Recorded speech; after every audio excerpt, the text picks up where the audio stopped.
Hello everyone and welcome back to another daily current affairs session by SSB Crack Exams. I am Chetana Purab and today we'll be going to discuss the daily current affairs for 11th of May.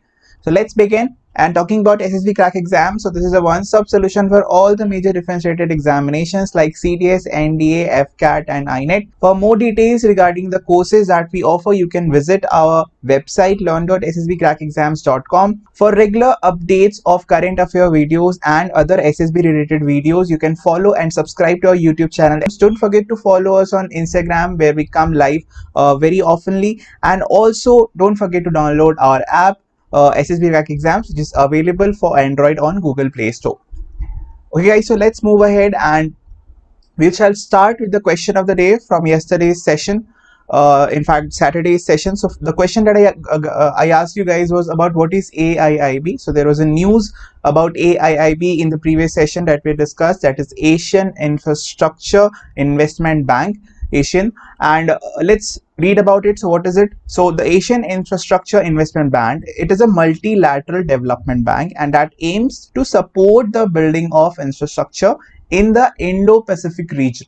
Okay, the bank currently has 78 members as of now and 24 prospective members, or you can, in easy words, you can say as observers from around the world. The bank started operation after the agreement entered into the force on 25th December 2015. So after 25th December 2015, it started and it came into existence. Also, UN has addressed the launch of AIIB as having a potential for scaling up financing for sustainable development as well and to improve the global economic governance. Okay, so this is what AIIB. Now let's move ahead and we shall start with another news for today. So we will be starting off with a new mission, that is Mission Sagar, which is being operated by Indian Navy as of now. So Mission Sagar, which was executed, which started on 10th of May 2020. So this is just a part of the Government of India outreach amidst the ongoing COVID-19 pandemic. And the PM has a vision of security and growth for all in the region, and the short form for that has been termed as Sagar. Okay, that is how the name Mission Sagar came. Now what is this mission?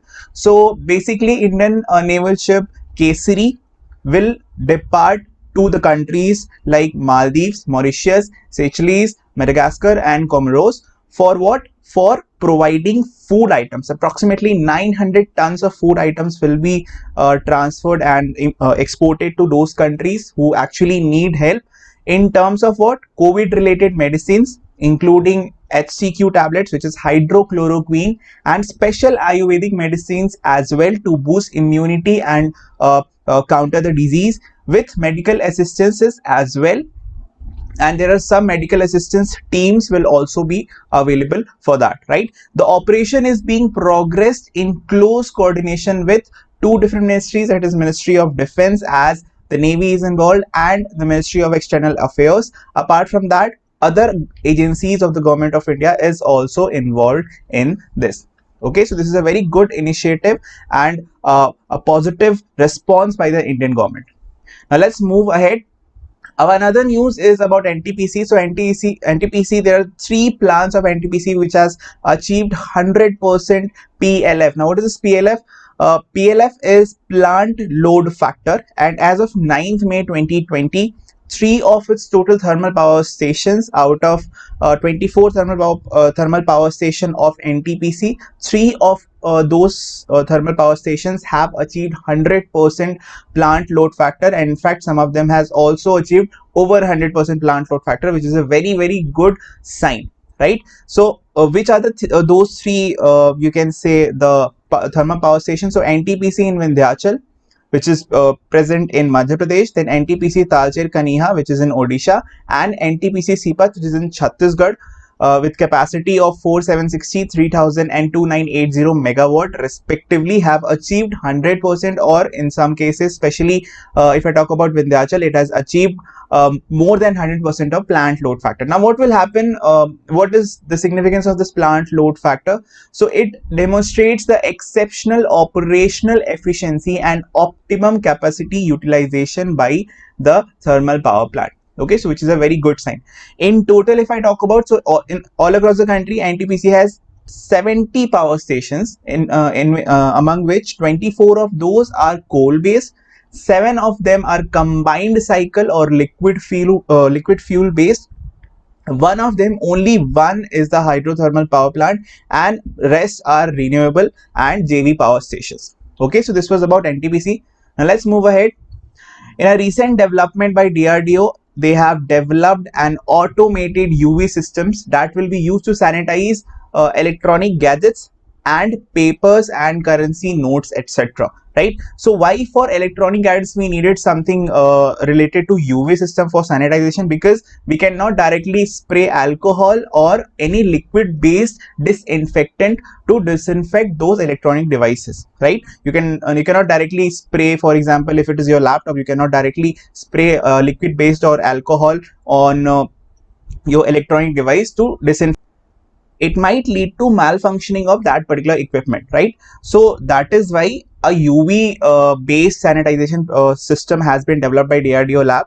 So which lab has developed this? So Research Center Imarat, which has developed an automated contactless UVC sanitization cabinet, which is named as Defense Research Ultraviolet Sanitizer, in short named as DRUVS. Right? It has been designed to sanitize mobile phones, iPads, laptops, currency notes, check leaves, of course, which can also not be exposed to liquid disinfectants, challans, passbooks. In short, important documents, paperwork, currency notes, and all. Right, which cannot be directly exposed to any liquid, you can say, disinfectant. Apart from that, the DRUVS cabinet is having contactless operation, so there is no need to physically touch the device, which is very important to contain the spread of the virus. Right, the proximity sensor switches clubbed with drawer opening and closing mechanism makes its operation automatic and contactless at the same time. Right, and these are the two devices which will be which has been developed. Okay, now let's move ahead. So NIV at Pune, NIV is National Institute of Virology, which basically deals with the research and activities related to virus research or in viral diseases. So NIV at Pune has developed the indigenous, that is India made in India, IgG ELISA test, which is basically an antibody. So National Institute of Virology, which is approved or comes under Indian Council of Medical Research, ICMR, which is situated in Pune, has developed and validated. That means they have developed and it has been validated by the ICMR, that and it has been named as COVID Kavach ELISA for antibody detection for COVID-19. Right? See, as of now, we are using the RT-PCR method for frontline test or diagnosis of SARS-CoV-2 virus, right? But antibody tests are critical for surveillance to understand the proportion of population which will be or which could be in future exposed to the infection. Basically, it is the measure of count of population that have the immunity to sustain the spread of virus if they acquire the virus in future, right? So it is basically used to calculate how what proportion of the population will be exposed in future, right? ICMR has also partnered with Zidus Cadila, which is a company, Swiss-based company, which will be used for mass-scale production of the ELISA test kits. Okay. Now, moving ahead, guys.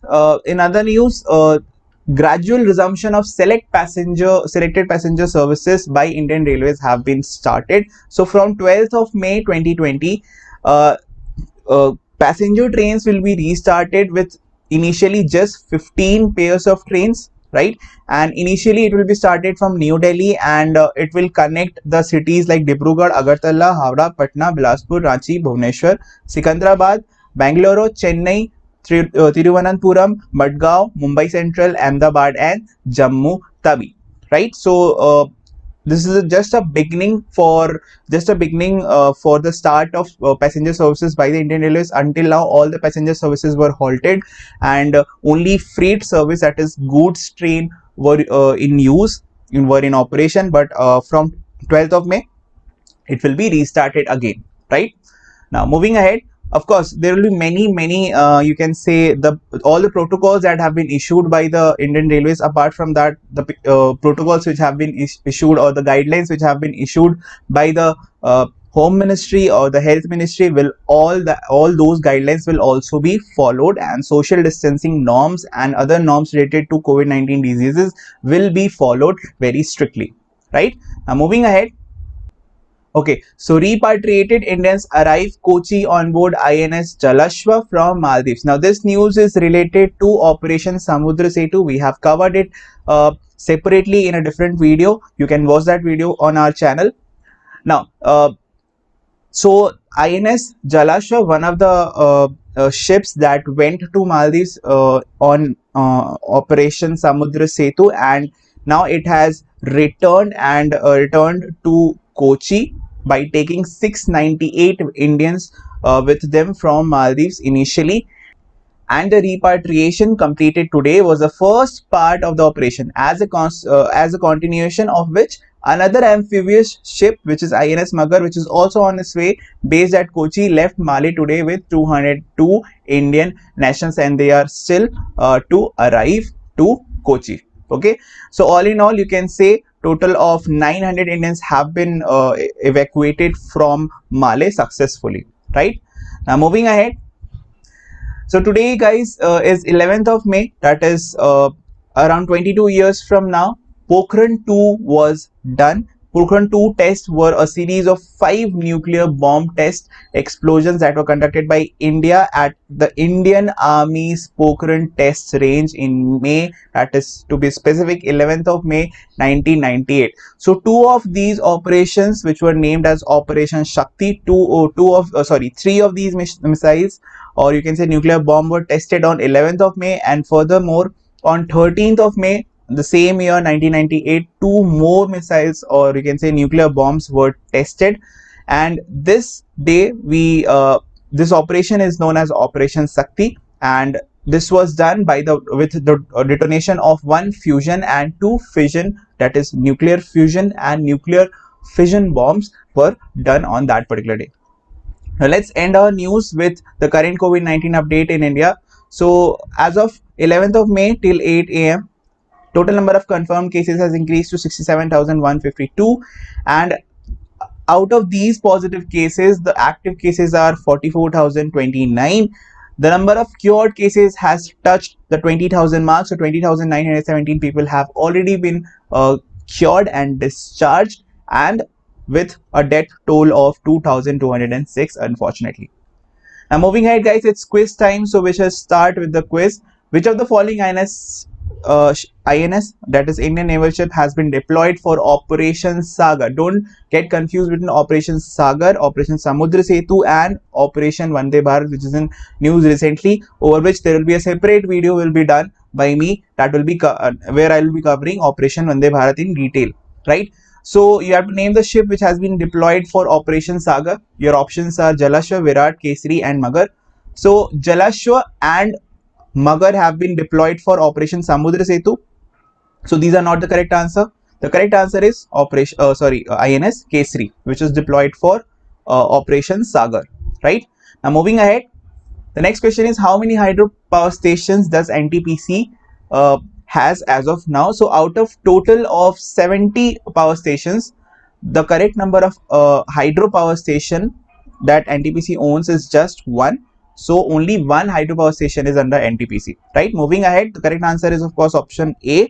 The next question is, what was the name of the operation carried during Pokhran 2 testing, to be specific, which was conducted on 11th of May 1998, right? So the name for that operation was Operation Shakti. It's time for the question of the day, guys. So the question of the day for today is basic factual details about INS Kesari.